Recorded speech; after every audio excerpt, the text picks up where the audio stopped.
reyes de la tierra.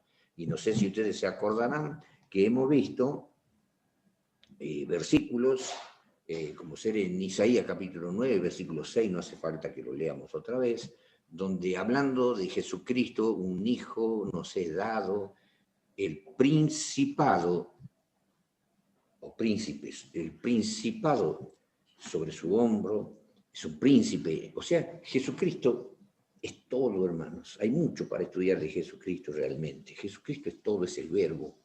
Como verbo no hay nada que le falte. Y ya vamos a ver, cuando lo estamos estudiando a Jesús, y ustedes se habrán dado cuenta que estamos estudiando mucho a Jesús. Porque, no sé, yo no puedo lanzar un porcentaje, pero la mayoría, hermanos, no sabe quién es Jesús, y el mismo Jesús se presentó así. Nadie sabe quién sea el Hijo, sino mi Padre, solo, punto. Y tampoco nadie sabe quién sea el Padre, sino el Hijo. No vamos a volver a eso, pero quiero decirles que no. Yo ahora me estoy reservando y estoy retrocediendo, y por ahí me siento tentado a explicarles cosas de Jesucristo que a mí me emocionan terriblemente. Todavía no hemos llegado a conocer a Dios hasta donde la humanidad pueda conocer.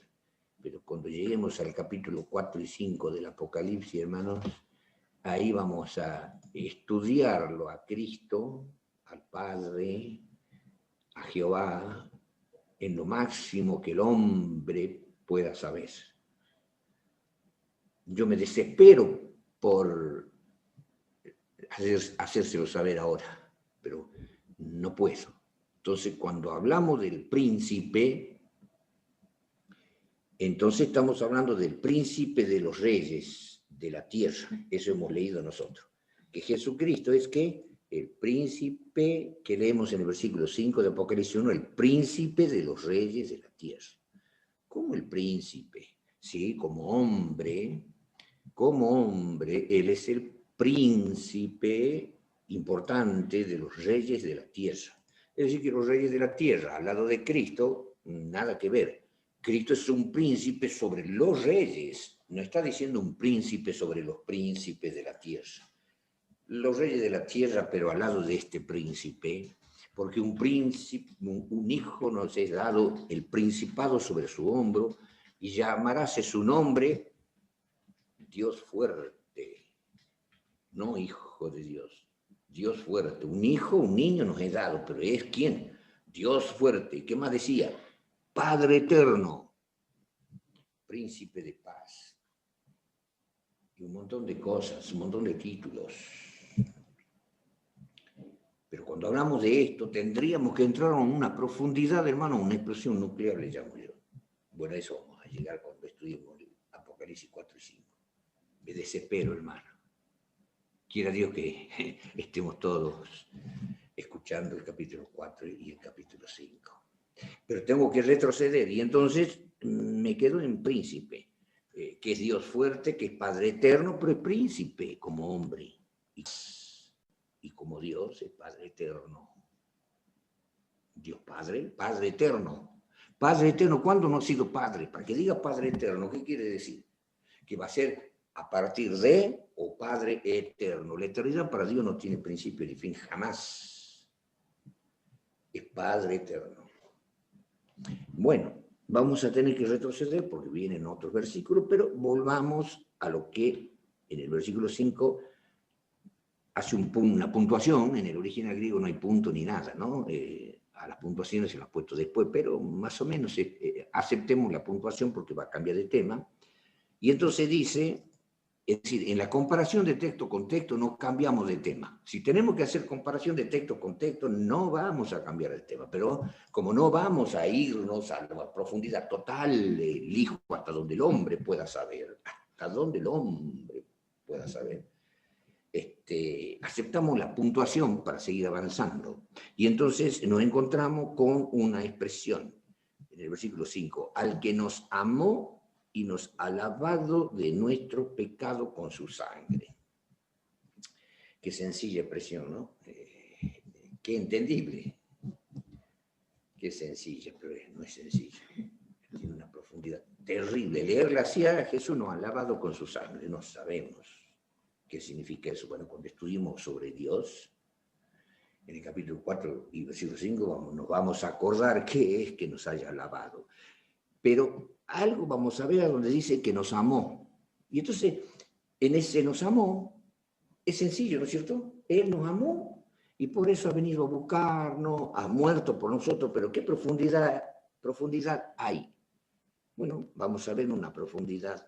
Él nos amó y vamos a San Juan capítulo 3, San Juan capítulo 3, versículo 16. San Juan 3, 16. ¿Se habrán dado cuenta ustedes, hermanos queridos, que esto seguramente lo han leído muchas veces? San Juan 3, 16. Y seguramente que lo saben de memoria. ¿Lo saben de memoria? De tal manera, sigamos, de tal manera él cree, no se pierda, mas tenga vida eterna. ¿Lo entienden al versículo, hermano? Qué sencillo, ¿no? Qué profundidad que tiene. Ese de tal manera denota un amor infinito a veces infinito, tan grande. Y bueno, y ustedes dicen, efectivamente, es así. De tal manera nos amó Dios, pero de tal manera nos amó a Dios, que ha dado a su Hijo unigénito. Pero ahí viene algo grave, hermanos. A su Hijo unigénito, ¿se han puesto a pensar alguna vez en esa profundidad? Qué hermoso que es, yo les voy a hacer un ejemplo, ¿no? Acá hay presente padres con hijos, ¿no? Vamos a hablar acá, hay uno que tiene hijos varones, tiene varios hijos varones, vamos a hablar de Lito Arancibia, acá hay un muchacho, un hermano que se llama Lito Arancibia. Este hermano tiene varios, ponemos como ejemplo a Lito. De tal manera el hermano Lito amó, pongámosle a la familia, que ha dado a su hijo unigénito, vamos a hablar del primogénito. El primogénito de Lito Arancibia es Gabriel Arancibia. Y viene Lito y dice, o nos cuentan, de tal manera amó Lito a la familia, que lo ha dado a su hijo Gabriel, para que todo aquel que en él cree no se pierda, mas tenga vida eterna. Y todos decimos, qué maravilloso Lito. Y nadie se da cuenta de lo que dice el texto. Qué lindo es decir, de tal manera amó Dios al mundo, sí Señor, qué extraordinario, y que yo te lo he dado a mi hijo. Y el hijo lo mira al papá y, ¿qué me mandas a mí, papá? Sí, anda vos morir, anda vos y sufrí, que a vos te hagan de todo, porque yo amo al mundo, te mando a vos. Y el hijo, medio haciendo, y bueno, papá, y si no hay otro, tengo que ir yo. Sí, señor. Lo mandó a su hijo, y yo no veo ahí el amor de Dios. De tal manera, amor Lito, ay, qué lindo que muera Gabriel, y no él. ¿Entienden lo que yo quiero decir? Que le faltó amor a Jehová, le faltó amor a Dios, le faltó amor al Padre. Cuando él dice de tal manera amó Dios al mundo, que ha dado a su Hijo unigénito, ahí hay una profundidad terrible, porque ahí nosotros estamos en el lenguaje humano hablando de una bifurcación. Pero en el amor de Dios, y lo envió al Hijo, es el mismo Dios. Cuando entonces ahí viene la comparación de textos, en el principio era el verbo era con Dios, y en el original griego, hermano, ya lo dijimos, Dios era el verbo. Y aquel Dios verbo, ¿y cuál era el Dios verbo? En el principio era el verbo era con Dios, estaba pegado a Dios, y Dios era el verbo. Y ese verbo, San Juan 1.14, se hizo carne. Entonces, de tal manera amó la parte Dios, la parte Jehová, la parte infinita, veces infinita de la gloria y la majestad de Dios con un amor infinito, a veces infinito, que ha dado su Hijo unigénito. ¿Y quién era el Hijo unigénito? Era su carne. Él, ese Dios, amó de tal manera, Él era el verbo, Dios. Amó de tal manera al mundo que ha dicho, yo voy a morir. ¿Pero cómo? Haciéndome carne. Y la fusión Dios-carne es el Hijo. Porque Dios nos amó de tal manera que Él, como Dios, no podía morir. Pero ¿cómo puede morir Dios si Él es el yo soy el que soy? Él es el eterno. Dios no puede morir y la desesperación de Dios era salvarnos a nosotros, que éramos criaturas pecadoras que le gritábamos a Dios, Señor, perdón, Señor, salvanos, trabajo del Espíritu Santo, sin violar nuestro libre albedrío. Consigue que nos arrepintamos y que le gritemos, Señor, sálvame. Y Dios dice, ¿eso decides tú? Sí, Señor, yo decido. Pero es un trabajo que ha hecho el Espíritu Santo sin tocar el libre albedrío nuestro, porque si no se contamina Dios, porque Dios no puede obligar a nadie, no puede violar ningún libre albedrío. Y cuando Él lo logra, y hay un versículo del apóstol Pedro que alguna vez les voy a mostrar, en un versiculito nomás está la predestinación de 6 temas, en un versiculito. Y ahí está el amor de Dios que nos trabajó con una presciencia divina y logró el arrepentimiento. Y cuando llegamos al arrepentimiento, la cosa no termina ahí. Y aunque nos arrepintamos, Romanos 6.23 de memoria, Romanos 6.23, porque la paga del pecado es muerte. Señor, salvanos. Él nos conoció, dice, desde la eternidad. Y le dolió al Señor. Y nos amó, y nos trabajó, y nosotros decimos, perdonanos, perdonanos. Y la problemática divina, yo les presento como problemática divina, pero para el omnipotente no había problemática. Pero yo lo presento porque existe, es una problemática, pero para Dios no. Ay, hijitos, me están pidiendo perdón, están arrepentidos, pero eso lo deciden ustedes y sabe Dios y se justifica a sí mismo. Yo no los forcé, logré que ellos me pidan perdón, pero acá hay un problema, la paga del pecado es muerte.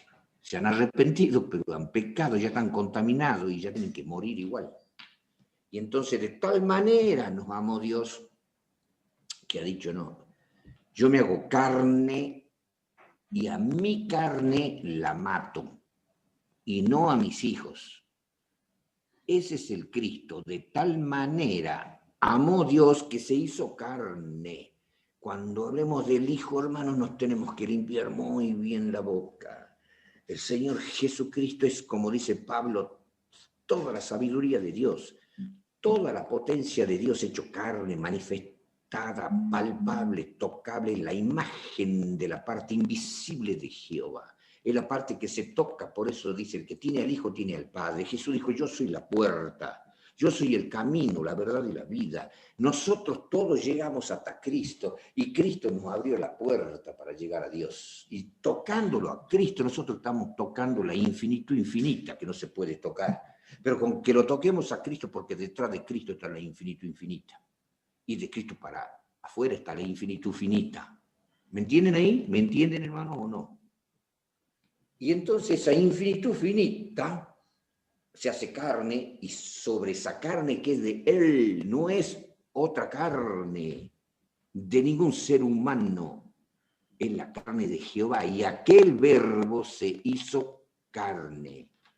Y toda la ira de Jehová por nuestros pecados, por habernos arrepentido, toda la ira de Jehová fue descargada sobre esa carne y fue muerta.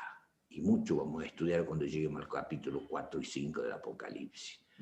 Y entonces, en eso de tal manera amó Dios, está la parte infinita, que lo ha dado a su Hijo. ¿Y quién era su Hijo?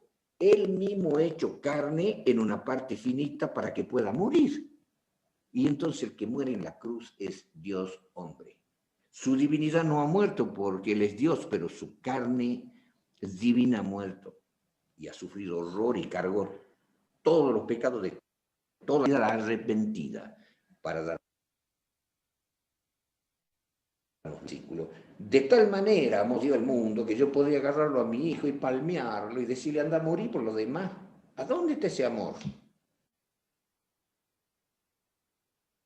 Leemos al texto y decimos, oh, qué maravilla, de tal manera nos amó Dios que lo ha dado a su hijo. Ah, qué lindo es mandarlo al hijo. Y cuando estudiamos sobre el hijo llega un momento en que le dice al padre, y se van a acordar, ¿no? Y ya vamos a llegar a eso también cuando veamos Apocalipsis 4 y 5. Y le estoy haciendo mucha propaganda al Apocalipsis 4 y 5. Ahí vamos a ver maravillas de Dios. Yo voy a tener que venir con una sábana, hermano, porque yo soy muy sentimental y lagrimeo mucho. Cuando yo veo esa parte, me emociona de que tengamos un Dios de esa naturaleza. De tal manera amó Dios al mundo, entonces, que lo ha dado al Hijo. Y el Hijo muere por nosotros. Y ahora entendemos. Noé anda a morir vos, y viene la parte del Hijo ahora. Llega un momento en que el Hijo dice estas palabras. Padre, si es posible, pase este vaso de mí sin que yo lo beba, mas hágase tu voluntad y no la mía.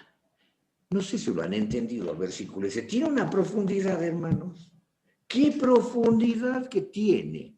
Llega un momento en que ese hijo, supongamos que haya sido enviado, anda, hijo mío, anda, Pepe, morir por la raza humana. Ah, cómo ama el Padre a toda la raza humana. Lo mandaba a Pepe. Qué lindo, ¿no? Y el pobre Pepe vas, y el Pepe en una situación ya apretado por tanto dolor y sufrimiento de que todos los pecados de la humanidad caigan sobre él, y el sufrimiento de la humanidad caigan sobre él, y el dolor de la pérdida de la vida eterna caigan sobre él, que exclama, Padre, digamos, Pepe clama, Padre, si es posible, pase esta copa. Yo esta copa no la puedo beber. Padre, si es posible, puede ser posible, Padre, que pase de mí esta copa, que la agarre otro. Ya no podía. ¿Y qué termina diciendo Cristo? Y cuando Él dice, mas hágase tu voluntad y no la mía, no entienden, hermano, no sé. Y ya les voy a comentar. ¿Qué potencia que hay? Se confronta una debilidad extrema de Dios para que se manifieste una potencia suprema de Dios frente a una debilidad extrema que si se hacía la voluntad del Dios finito en la superfinitud, nos perdíamos todos. Hermano, no quiero seguirle explicando la profundidad, la belleza. Esa es una parte que lo hace bello a Dios y que justifica que Dios sea Dios. Dios es Dios, no tiene que darle explicación a nadie, pero todo justifica que Dios sea Dios y llega un momento en que todos los ángeles gritan y los seres de otros mundos gritan y hasta las criaturas inanimadas, hasta las piedras, la tierra de nuestra tierra o de otro planeta y todas las galaxias, todos sin excepción van a alabar al Creador. Y ya vamos a ver por qué. Y porque ese Creador, ¿qué hizo? Bueno, esperemos Apocalipsis 4, 5 para conocer. Ahora yo he tocado de pasadita la grandeza de ese Dios cuando vayamos a 4 y 5 de Apocalipsis. Llego al extremo. Padre, que pase este vaso de mí, yo no lo puedo beber. ¿Podés hacer algo, Señor? Y la parte divina dice, no, no puedo hacer nada. Tenés que morir nomás. Hágase tu voluntad. ¿Qué misterio hay en ese hágase tu voluntad? Ya lo vamos a ver. Dejémoslo ahí. Bellísimo. Pero sigamos, hermanos. En el Apocalipsis, volviendo bueno, ya no Apocalipsis, quiero mostrarles esto otro. De tal manera amó Dios al mundo, pero ahora quiero que veamos otro texto que habla del amor de Cristo. Gálatas 2:20. Gálatas 2:20. Y acá vamos a ver una aparente contradicción. Gálatas 2:20.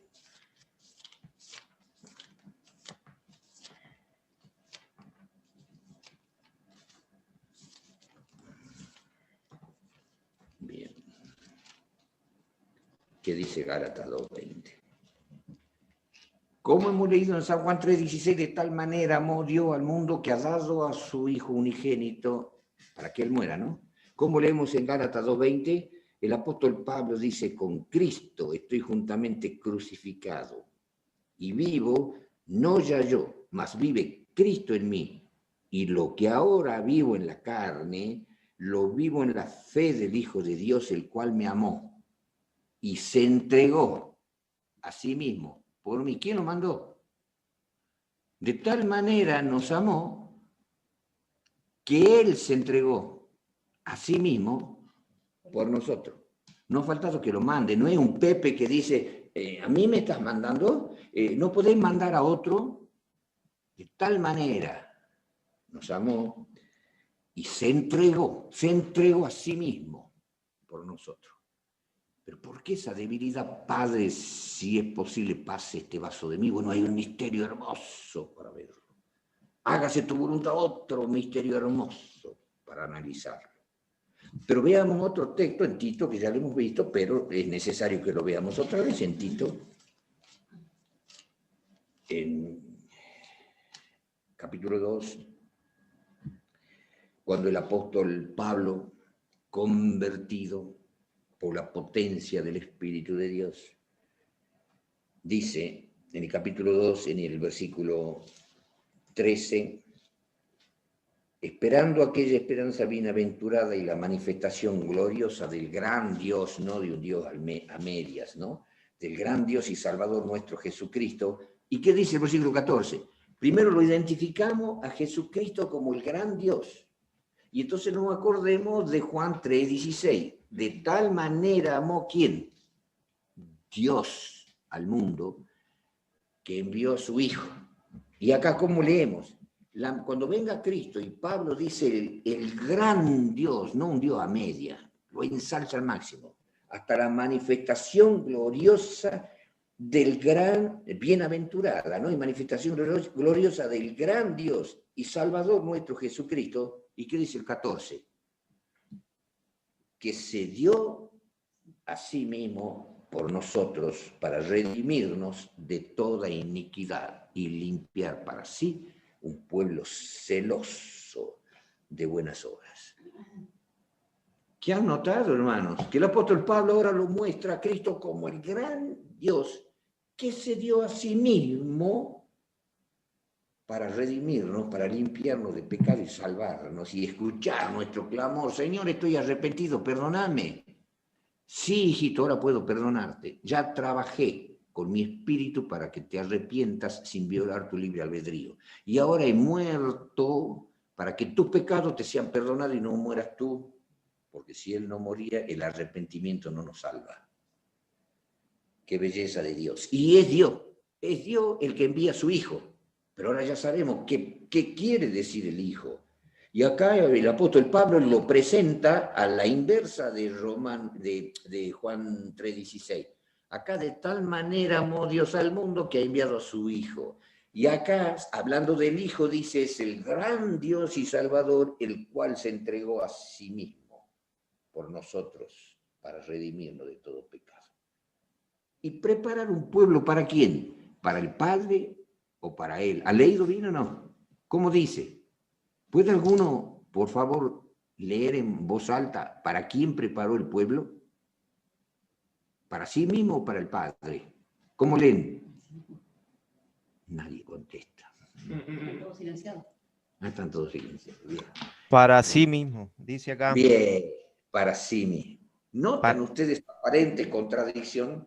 Entonces no podemos tildarlo a un Dios que cómodo, manda a otro para salvar, porque así sería muy fácil. Muy fácil para Lito Arancibia, que lo mande a Gabriel Lito para que muera por lo demás, y todos decimos, oh, Lito, qué amor que habías tenido. No, le digamos, Lito, ¿qué te pasa? Y pobre Gabrielito, ese es el que me ama, porque es muy fácil decir, mando a otro. No, eso no había en Dios. Había todo este misterio que estamos estudiando, no sé si lo han entendido el misterio. ¿Lo han entendido, hermanos? Cristo es una belleza.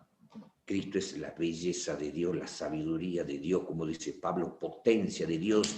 Cristo es el todo de Dios visible, palpable. El día de mañana, abrazarlo y besarlo. Bien, volvamos a Apocalipsis 1. Sigamos. Hay mucho para ver, ¿no? Apocalipsis, capítulo 1. La última parte decía, el que nos amó, y ya está hablando de Cristo, Él nos amó y nos ha lavado de nuestros pecados con su sangre, y terminamos el versículo 5. Recién terminamos el versículo 5. Y ahora vamos al versículo 6. ¿Qué arroja? ¿Qué luz arroja el versículo 6, hermano? Y nos ha hecho reyes y sacerdotes para Dios y su Padre. Y noten, hermanos, que cuando en el Apocalipsis venía hablando con estos misterios, el que es, el que era y el que ha de venir, y esto, y los 7 espíritus de Dios, es porque vamos sumando atributos y atributos de Cristo. Cuando el Apocalipsis quiere hablar del Padre, acá está hablando claramente, no vamos a hablar con deducciones, o no vamos a decir, mejor dicho, deducciones. Y dice que Él ha preparado, nos ha hecho reyes y sacerdotes para Dios y su Padre. Y separa a Dios y su Padre porque Dios implica muchas cosas, digamos. Dios es el Padre, es el Hijo, es el Espíritu Santo. Pero Dios es el Padre, pero es el Hijo, pero es el Espíritu Santo. Entonces nos ha hecho a nosotros reyes y sacerdotes para Dios y para el Padre, porque el Padre no podría haber sido Padre si el Hijo no triunfaba. Bueno, no vamos a hablar, hermano, de eso porque vamos a estar 2 horas. Pero habla la Biblia acá de Dios y del Padre, y nos ha hecho reyes y sacerdotes. Ahora, ¿cómo nos ha hecho reyes y sacerdotes? A ver, veamos. ¿Por qué somos reyes y sacerdotes? Hemos leído que nos hemos mirado en el espejo cuando nos imaginamos mirándonos de que vamos a ser reyes y sacerdotes. ¿Reyes de quién? ¿Y sacerdotes de quién? ¿Se han puesto a pensar cuando leen así de corrido el Apocalipsis? ¿O lo leen nomás sin darse cuenta? ¿Qué quiere decir reyes y sacerdotes? Vamos a ver en el capítulo 20 del Apocalipsis cuando sesionemos como reyes y sacerdotes. Apocalipsis 20.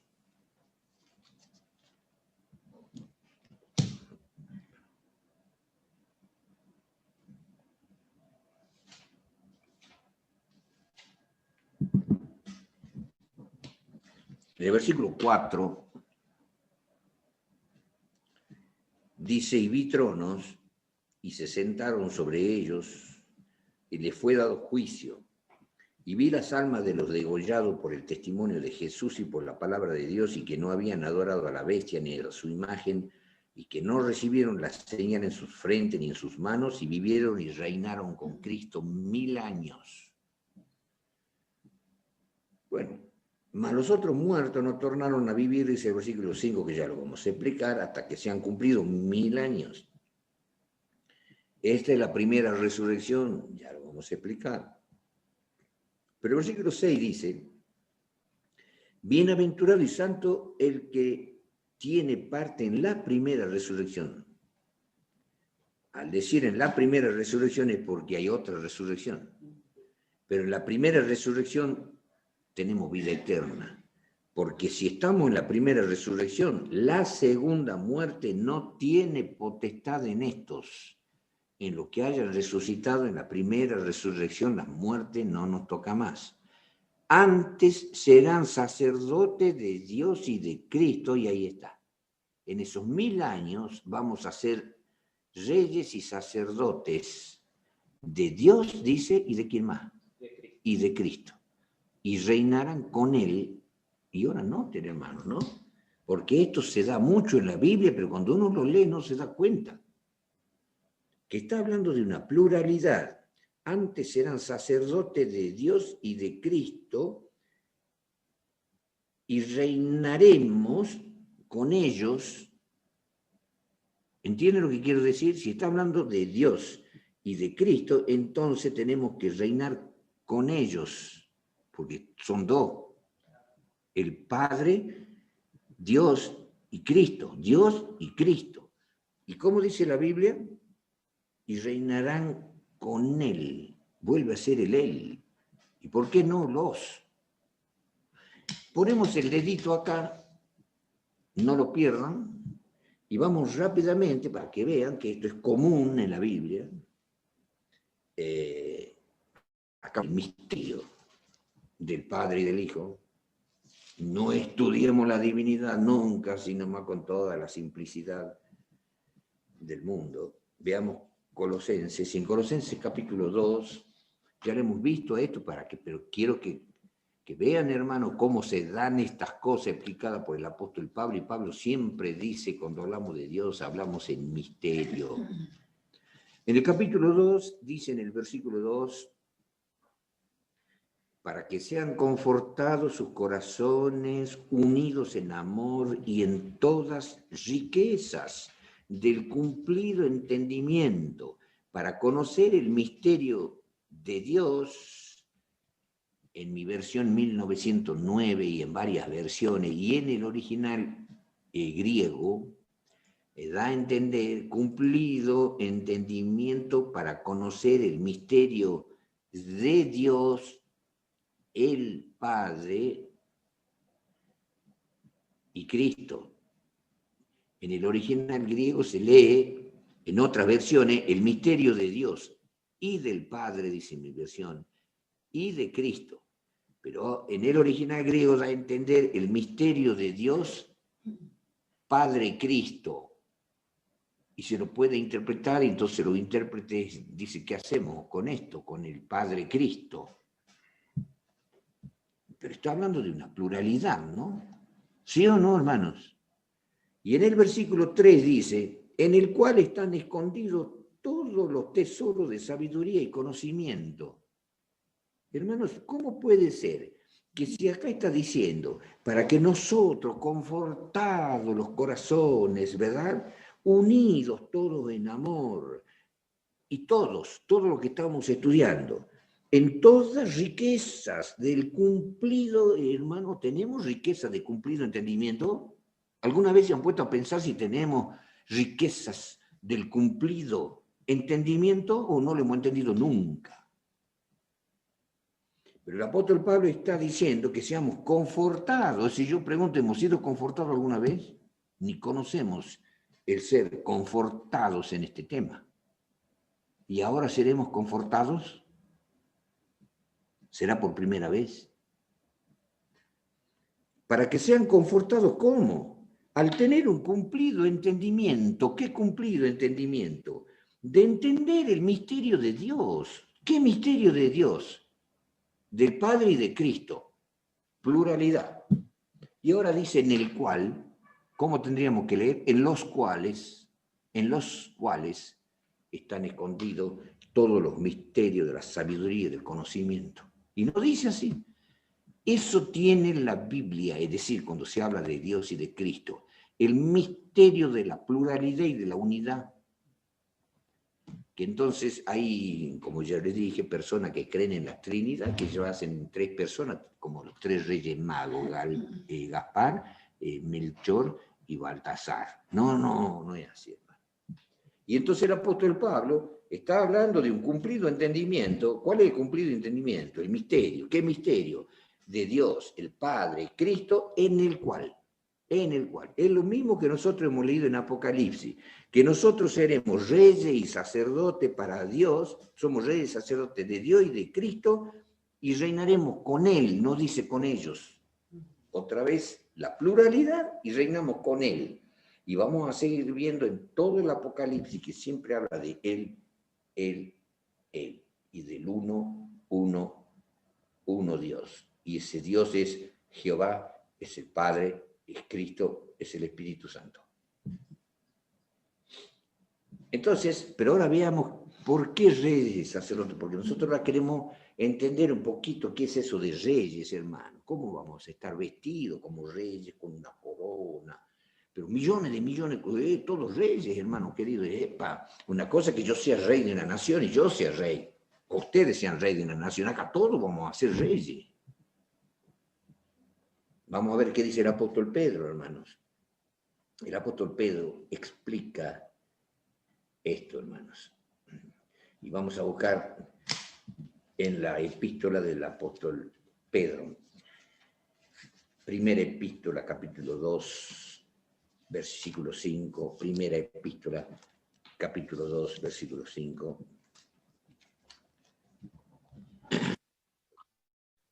El apóstol Pedro habla de nosotros como reyes y sacerdotes y dice así: vosotros también, como piedras vivas, a la semejanza de Cristo, no somos las piedras. Ya hemos leído que hay una única piedra, lo hemos leído en Zacarías, ¿no? La única piedra, la segunda venida de Cristo, de Daniel, del libro de Daniel en el capítulo 2, ¿no? De la estatua de la profecía que recibió Nabucodonosor y que el profeta Daniel traduce. Pero nosotros somos a semejanza de esa piedra, nuestro Señor Jesucristo. Y entonces dice, vosotros también, como piedras vivas, sed edificados, dice mi versión antigua, una casa espiritual y un sacerdocio santo. De forma figurada vamos a ser reyes y sacerdotes por nuestra conducta y nuestra espiritualidad. Por eso sigue diciendo, para ofrecer sacrificios espirituales, nosotros como sacerdotes no vamos a ofrecer ninguna víctima. ¿Y por qué somos sacerdotes? ¿Que somos intercesores de algo en el cielo? No, no. El sacerdocio que está hablando la Biblia es que debemos ser consagrados para ofrecer sacrificios espirituales, o sea, de conducta espiritual, de ejemplo espiritual, de convertir al otro a que sea espiritual como soy yo, como piedra semejante a Cristo. El Cristo vino para testificar a la perfección, para comportarse a la perfección, para transmitir la palabra de Dios a la perfección, para convertir, para salvar, y nosotros a la semejanza de Cristo, como apóstoles, como ministros, como evangelistas, como predicadores, como cristianos, tenemos que seguir la huella de Jesucristo con nuestro ejemplo, con nuestra palabra, predicando, salvando, convirtiendo lo que nos rodean y haciéndoles bien. Eso es sacrificio vivo, espirituales, agradables a Dios por Jesucristo.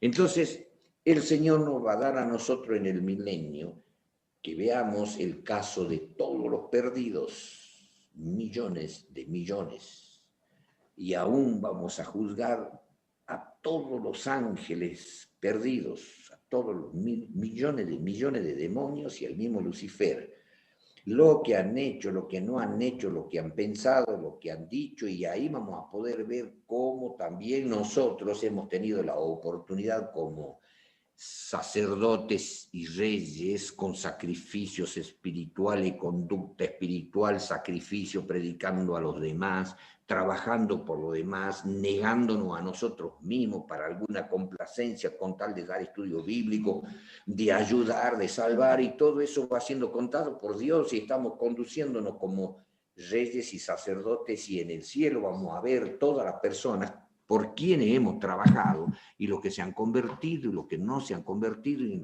cómo nos ayudó el Espíritu de Dios en nuestros mensajes, nos hemos comportado en la tierra como reyes y sacerdotes, y allá vamos a ver lo que hicimos y los resultados. Y también vamos a ver lo que hicimos por nuestros hermanos y lo veremos al lado nuestro, y vamos a decir, pensar que yo trabajé por ellos como rey y sacerdote. Feliz de verlo a mi hermano, por quien trabajé al lado mío. Y aquellos que se han perdido nomás, y aquellos perversos que rechazaron a Jesucristo y a todos los demonios y a Satanás también. Ese es el rey y sacerdote. Y vamos a terminar, sí, el versículo 9. Y terminamos ya con la piedra, terminamos, primero, el versículo 7. El versículo 7 dice, ella pues, el ser semejante a Cristo, es honor a vosotros que creéis. O sea, el ser semejante a Cristo, predicar, enseñar, ayudar, se conviertan o no, es para nosotros honor a vosotros que creéis. Pero para los desobedientes, la piedra que es Jesucristo, que los edificadores reprobaron, esta fue hecho por cabeza del ángulo, y el versículo 8, y ese mismo Cristo que fue salvífico, pero lo menospreciaron, será piedra de tropiezo y roca de escándalo a aquellos que tropiezan en la palabra, porque no quieren obedecer, siendo desobedientes, para lo cual fueron ya ordenados. Y termina diciendo en el versículo 9, más vosotros, que somos al revés de toda esa gente, y quiera Dios que seamos así, más vosotros sois linaje escogido. O sea, desde ya somos linaje escogido. Somos ahora real sacerdocio.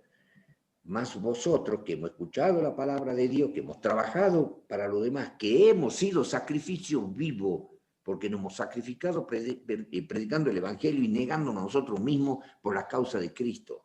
Entonces, y vosotros sois linaje escogido, real sacerdocio, gente santa, hermano, tenemos que ser gente santa, pueblo adquirido, para que anunciéis la virtud de aquel que os ha llamado de las tinieblas a su luz admirable. Eso lo hacemos ahora y desde ya vamos siendo reyes y sacerdotes, pero vamos a manifestarnos con gloria en aquel entonces durante el milenio. Y ahí podremos ver a todos aquellos que hemos predicado y no se han convertido. Y todos aquellos a quienes hemos predicado y se han convertido. Y también veremos a todos los perdidos que otros le habrán predicado y que no se han convertido, y vamos a hacer juicio justo de todos los perdidos y vamos a considerar los justos juicios de Dios, y juntamente con Cristo se determinará el castigo para los perdidos. Y ese es nuestro real sacerdocio, hermanos. Pero sigamos leyendo Apocalipsis. Creo que han entendido, hermanos, ¿no? Bien, porque si no, ¿cómo vamos a ser reyes y sacerdotes? Sí, vamos a estar vestidos de sacerdote, con una corona en la cabeza, ¿haciendo qué? Volvemos a Apocalipsis capítulo 1. Y entonces dice, noten lo que dice acá, y nos ha hecho rey y sacerdote para Dios y su Padre, a Él sea gloria e imperio para siempre jamás. Amén. Y ustedes lo leen, ¿y a quién se da la gloria? Acá. ¿A quién? A Él sea gloria e imperio para siempre jamás. ¿Es para el Padre? Hermano, sí, es para el Padre. No se puede decir. Pero dice para Dios y su Padre. Bueno, yo podría decir una pluralidad. Y entonces dice, a Él sea gloria e imperio. Bueno, digamos que para el Padre. Ahora ustedes van a ver una cosa y se van a dar cuenta, como para el lector superficial, esto pasa desapercibido por la eternidad sin fin hasta que envejezcan y mueran leyendo el Apocalipsis. Pero ahora yo le voy a hacer ver que esta gloria, si yo lo leo así al versículo separado, para Dios y su Padre, a Él sea gloria, o sea, a Dios y al Padre sea la gloria para siempre y jamás. Está clarito. Y no para Cristo. Ahora, cuando leemos todo lo de Cristo, para Cristo es la gloria. ¿Quieren ver? Leamos al versículo aislado. En el versículo aislado leemos, versículo 6, y nos ha hecho rey y sacerdote para Dios y su Padre, a Él sea gloria e imperio para siempre jamás. ¿A quién? Al Padre. ¿Está claro? ¿Está claro, hermanos? Ahora vamos a leer todo. Retrocedamos y entonces vamos a tomar el versículo 4, cuando dice gracia, desde ahí. Versículo 4, gracia sea con vosotros y paz del que es y que era y que ha de venir, está hablando de Jesucristo, y de los 7 espíritus que están delante de su trono. Ya hemos hecho la comparación de texto que el que tiene los 7 espíritus es Cristo. Entonces, el que es Cristo, que era y que ha de venir es Cristo, y los 7 espíritus que están delante de su trono es Cristo. Y de Jesucristo, el testigo fiel es la parte humana divina que ha venido a representarlo a Dios, es Jesucristo. El primogénito de los muertos es Jesucristo. El príncipe de los reyes de la tierra es Jesucristo. Al que nos amó y nos ha lavado de nuestros pecados con su sangre es Jesucristo. Y nos ha hecho rey y sacerdote para Dios y su Padre es Jesucristo. A él sea gloria e imperio para siempre jamás, al que tiene todos estos atributos. ¿Se dan cuenta? Cuando leemos todo, pero si tomamos el texto aislado, es para Dios y su Padre. Pero es que es así, aislado y no aislado, porque siempre entramos en el misterio. La pluralidad y la singularidad. ¿Está clarito, hermanos? Esa es la belleza del Apocalipsis, o de lo escrito por los apóstoles, o de los profetas. Ya vamos a ver, hermanos, y hay mucho más, ¿no? No me puedo detener porque vamos a estar horas de horas, porque Dios da para mucho estudio. Pero vamos a ver si avanzamos un poco de más de tiempo. Ahora nos encontramos con otra problemática, damos una vuelta de página y vamos a hablar de otro tema. Y entramos al versículo 7. ¿Quién es el que venía? Versículo 7. Aquí que viene con las nubes y todo ojo le verá. Y los que le traspasaron y todos los linajes de la tierra se lamentarán sobre él, así sea, amén. ¿Lo entienden al versículo, hermanos? ¿Lo entienden? He aquí que viene con las nubes, Cristo. Ah, qué clarito. Cristo viene con las nubes y todo ojo le verá. Y los que le traspasaron y todos los linajes de la tierra se lamentarán sobre él, pues estarán perdidos los que no estén preparados. Así sea. Amén. Bueno, como eso lo entendemos todos, ¿para qué lo vamos a explicar? ¿Qué opina? ¿Para qué lo vamos a explicar? ¿Quieren saber, hermano, la profundidad que tiene esto? ¿Quieren saber la profundidad? Primero, en los debates con con respeto, voy a decir, los hermanos testigos de Jehová de otra confesión religiosa, siempre ellos dicen que Dios es espíritu y nosotros somos carne y que nunca lo vamos a ver a Dios porque aunque seamos glorificados vamos a ser carne. En cambio a Jesucristo sí lo vamos a ver porque Él es carne, Él se ha hecho carne. A Dios jamás lo vamos a ver. Y a Jesucristo en su segunda venida tampoco, o sea, como hombre lo podemos ver. Pero a Cristo glorificado no lo podemos ver, o sea que ellos no creen en la segunda venida de Cristo literal como nosotros creemos, porque ningún ser humano está preparado para ver dimensiones espirituales. Si son ángeles, se tienen que materializar para que lo veamos. Si es Cristo, se tiene que materializar para que lo veamos. Si no se materializa, no podemos verlo ni a Dios, ni a Cristo, ni a los ángeles, porque son cosas celestiales. Qué triste, hermano, qué triste. Y entonces, ¿cómo les refutaba yo? ¿O cómo les refutamos nosotros? Primera parte de una explicación de este versículo que parece tan sencillo. Primera parte, porque vamos a entrar a una serie de cosas profundas. Y le decía yo a los testigos de Jehová, no, acá dice aquí que viene con las nubes y todo ojo le verá, Señor testigo de Jehová. Todo ojo le verá. Y ellos dicen, no, ese es el ojo de la fe. No, acá no está escrito el ojo de la fe. Acá dice que viene en las nubes y todo ojo le verá. No, ese es el ojo de la fe, son los convertidos. Solamente van a existir ellos ya divagan, ¿no? 144.000 señalados que van a ser espíritu y podrán verlo a Cristo. El resto no lo podrá ver jamás, a menos que Cristo se materialice en visión, pero nunca Cristo. Señor, acá dice que viene con la nube y todo ojo le verá. Y si eso no le conforma, señores testigos de Jehová, acá viene la bomba. ¿A dónde está la bomba? Y los que les traspasaron también lo verán. ¿Y qué ojo de la fe tenían los que les traspasaron? Cuando dice todo ojo le verá, ustedes hablan y dicen, no, los ojos de la fe, no lo vamos a ver nunca. Los únicos que lo van a ver van a ser 144.000.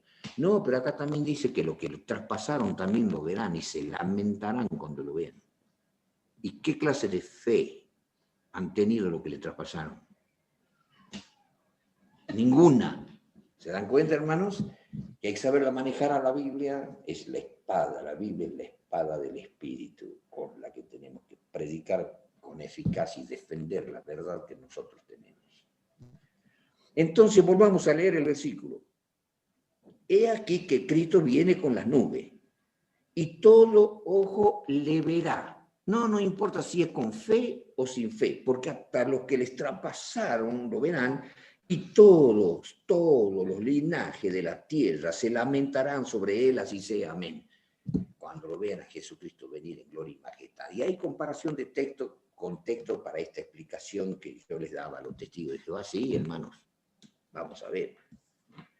Dice acá, y aquí que viene con la nube y todo ojo le verá, y los que le traspasaron, y todos los linajes de la tierra se lamentarán sobre él, así sea, amén.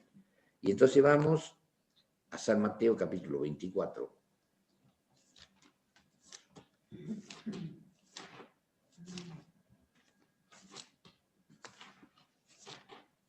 Y en San Mateo capítulo 24, Jesús dice,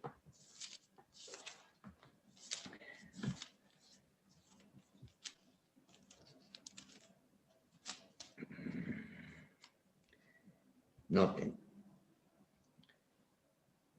en el versículo 29, el Señor está mostrando una serie de acontecimientos que preceden a su aparición. Luego, después de la aflicción de aquellos días, el sol se oscurecerá, la luna no dará su lumbre, y las estrellas caerán del cielo, y las virtudes de los cielos serán conmovidas. La naturaleza va a ser terriblemente conmovida ante la aparición de Cristo. ¿Qué dice el versículo 30? Entonces se mostrará en cualquier idioma. ¿Qué es mostrarse? Es verse, ¿no? Es ver. Entonces se mostrará la señal del Hijo del Hombre en el cielo. Y ahora escuchemos. Y entonces lamentarán, esa expresión, entonces lamentarán, mi versión dice todas las tribus, otra dice naciones de la tierra, porque verán al Hijo del Hombre que vendrá sobre las nubes del cielo con grande poder y gloria. ¿Notan que este versículo es el mismo versículo de Apocalipsis 1.7? Como decía Apocalipsis 1.7, he aquí que vienen las nubes y todo ojo le verá, y lo que le traspasaron se lamentarán sobre él, así sea, amén. Y bueno, y acá dice que Cristo se va a mostrar, se mostrará la señal del Hijo del Hombre en el cielo. Y entonces lamentarán, lo mismo que dice Apocalipsis, todas las naciones de la tierra. ¿Pero por qué se lamentan? ¿Han leído ustedes por qué se lamentan?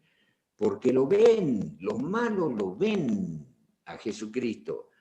Se lamentarán porque verán al Hijo del Hombre que vendrá sobre las nubes, otra vez sobre las nubes, del cielo con grande poder y gloria. Y luego verán todos que enviará a sus ángeles con gran voz de trompeta y juntarán a sus escogidos de los cuatro vientos desde un cabo del cielo hasta el otro.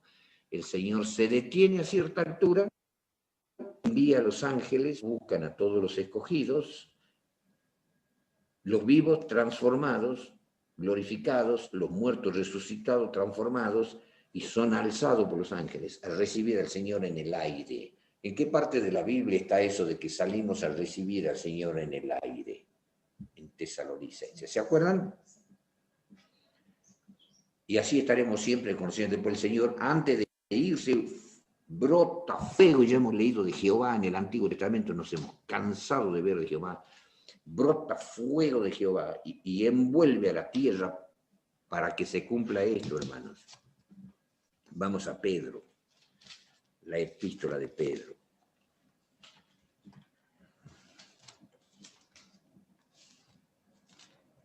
Y el apóstol Pedro dice,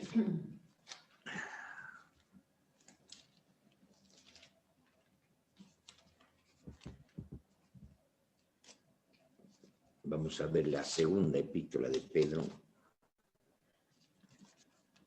Y en el capítulo, y ustedes trabajen con la imaginación, segunda de Pedro, capítulo 3. Vamos a leer versículo 9 hasta el 13. El 9 dice, el Señor no tarda su promesa como algunos la tienen por tardanza, sino que Él es paciente para con nosotros, no queriendo que ninguno perezca, sino que todos procedan al arrepentimiento. Mas el día del Señor vendrá como ladrón en la noche. Para los que no conocen la profecía les va a ser sorpresivo. Para nosotros no, dice el apóstol Pablo en otra parte, porque conocemos las profecías. Ahora, ¿cómo será la venida del Señor? En el cual los cielos pasarán con grande estruendo y los elementos ardiendo serán deshechos, es decir, todos los edificios, todas las casas, los barrios, todo tipo de ciudades, los puentes, todas las obras de los hombres, todas las obras hechas en esta tierra, pasarán con grande estruendo. Mas el día del Señor dice, vendrá en el cual los cielos pasarán con grandes estruendos, o sea que va a haber explosiones, truenos, relámpagos, densos nubarrones, una ira de Dios terrible.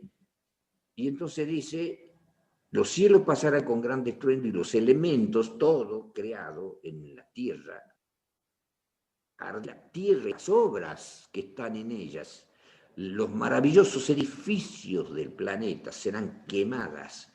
Pues como todas estas cosas han de ser deshechas, ¿cómo no conviene que vosotros seáis o viváis en santas y pías o piadosas conversaciones, dice algunas versiones, forma de vivir, dicen otras? Y repite el apóstol Pedro, esperando y apresurándonos a prepararnos para la venida del día de Dios, en el cual los cielos, siendo la venida del día de ¿quién? ¿De Cristo? ¿De Dios? ¿Del Hijo? De Dios. Cristo. Para la venida del día de Dios, en el cual, otra vez, los cielos siendo encendidos serán deshechos. O sea que toda la atmósfera, hermanos, toda la atmósfera con grandes explosiones y truenos va a arder. Toda la atmósfera va a arder con un fuego consumidor. Y entonces dice, han de ser deshechas, bueno, ahí estábamos, ¿no? El 11, como todas estas cosas han de ser deshechas, bueno, 12, esperando y apresurándonos para la venida del día de Dios, en el cual los cielos siendo encendidos serán deshechos, y los elementos siendo abrazados por semejante fuego se fundirán. Y después de eso, ¿qué sucederá, hermanos? Después del milenio, bien que esperamos cielos nuevos y tierra nueva, según su promesa, en los cuales mora la justicia. Seremos llevados al cielo, estaremos 1000 años sabático, después de 6000 años de pecado, el milenio sabático, y después volvemos a la tierra, que es otro tema que lo vamos a estudiar más tarde en el Apocalipsis. Entonces acá está hablando claramente, y esto que dice el apóstol Pedro, lo encontramos también en Pablo, en Tesalonicense, Cristo vendrá en llama de fuego, y lo encontramos hasta el cansancio en el Apocalipsis, que Jehová vendrá con fuego, y abrazará a todo el planeta y destruirá a todo lo malo. Ya lo hemos leído, y hemos visto que se admirará cada uno mirándole la cara al compañero, su rostro de llama. Como mirarlo a uno y ver cómo se están incendiando su rostro y el que mira también incendiándose, consumiéndose hasta que el mundo queda todo apagado, lleno de ceniza, todo totalmente destruido y en oscuridad, donde Satanás y los demonios estarán durante 1000 años en un mundo destruido, deshecho, vacío, y nosotros habremos viajado hasta el cielo con nuestro Señor Jesucristo.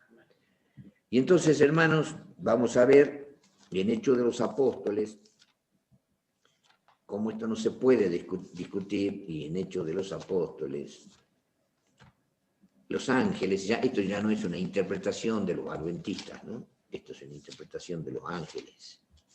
Cuando Jesucristo resucita, ustedes saben que cuando Jesucristo resucitó, les apareció a los discípulos durante 40 días. Ustedes lo saben, muchas veces. ¿Y qué les hacía Jesús?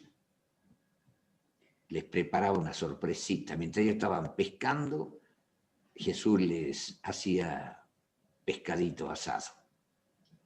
Y yo digo, ¿no? Qué pescado tan rico que habrá sido hecho por el Señor Jesús, ¿no? Y encima lo asaba él. Y los discípulos contentos se iban a comer lo que su Dios madre, por así decirlo, les preparaba ese pescadito. Hasta el último, 40 días le apareció. Qué sorpresa hermosa. Y cuando ellos estaban acostumbrados, pasa esto. Capítulo 1. Y entonces Jesús, antes de irse, en el versículo 8, les dice: mas recibiréis la virtud del Espíritu Santo que vendrá sobre vosotros, y me seréis testigo en Jerusalén y en toda Judea y Samaria y hasta lo último de la tierra, que es con nuestro tiempo, en nuestros tiempos, hasta lo último de la tierra. Y ahora noten, 9, y habiendo dicho estas cosas, viéndolo ellos, lo estaban viendo Jesús, fue alzado, y una nube le recibió y le quitó de sus ojos. ¿Cómo se fue Jesús, hermanos? Estaba así conversando con ellos, les dice la última palabra: quédense en Jerusalén, les dice en otra parte, porque va a venir sobre ustedes la potencia del Espíritu Santo. No se muevan de Jerusalén. Y diciéndole eso, se levantó, fue alzado, y comenzó a subir, y unas nubes, dice o no dice, lo recibieron a Jesús, y desapareció. Y cuando los discípulos estaban llorando, amargados porque nunca más lo vieron a ese Jesús madre que les esperaba con un pescadito asado, ya no estaba. ¿Y qué leemos? Los ángeles dicen, no Roberto Íñigo, no el adventista debatiendo. ¿Qué dice el ángel? Los ángeles. Versículo 10. Y estando con ellos, y estando con los ojos puestos en el cielo, entre tanto que Jesús se iba, he aquí 2 varones se pusieron junto a ellos en vestido blanco. Versículo 11. Los cuales también le dijeron: varones galileos, ¿qué estáis mirando al cielo? Este mismo Jesús, que ha sido tomado desde vosotros arriba en el cielo, así vendrá como le habéis visto ir al cielo. ¿Qué interpretamos? Que si se ha ido y la nube lo han recibido y lo han visto, ese mismo Jesús vendrá con la nube. ¿Y qué hemos leído en Apocalipsis? Que viene con la nube. ¿Y qué hemos leído en San Mateo 24? Que viene con la nube. Y todos le verá, y los que le traspasaron también, los impíos, no impíos, y los santos son los recogidos por Dios y llevados con Cristo. Y de ahí brota fuego del Cristo, visible por todos los perdidos, muertos de miedo. Y son destruidos, y arde la tierra, y arde todas las cosas, y Jesús se va. Hemos terminado, hermano, con el versículo 7, con la segunda venida de Cristo, del versículo 7. Ahí terminamos. Esa es una parte. Falta la otra. No sé cuánto tiempo me queda. No, es largo. Hermanos, la otra parte de la segunda venida de Cristo, ¿hasta dónde llega y qué quiere decir? Y no nos hemos dado cuenta, hermano. Falta la otra. ¿Qué quiere decir el versículo 7? Hemos visto una parte del versículo 7. Falta la otra. Y vamos a ver una comparación de texto con texto, hermano, y nos vamos a caer de espalda el sábado que viene, si Dios quiere. Entonces, continuamos para el próximo sábado, si Dios nos da vida y salud, para ver la segunda parte de la profundidad del versículo 7. Que Dios lo bendiga, hermano.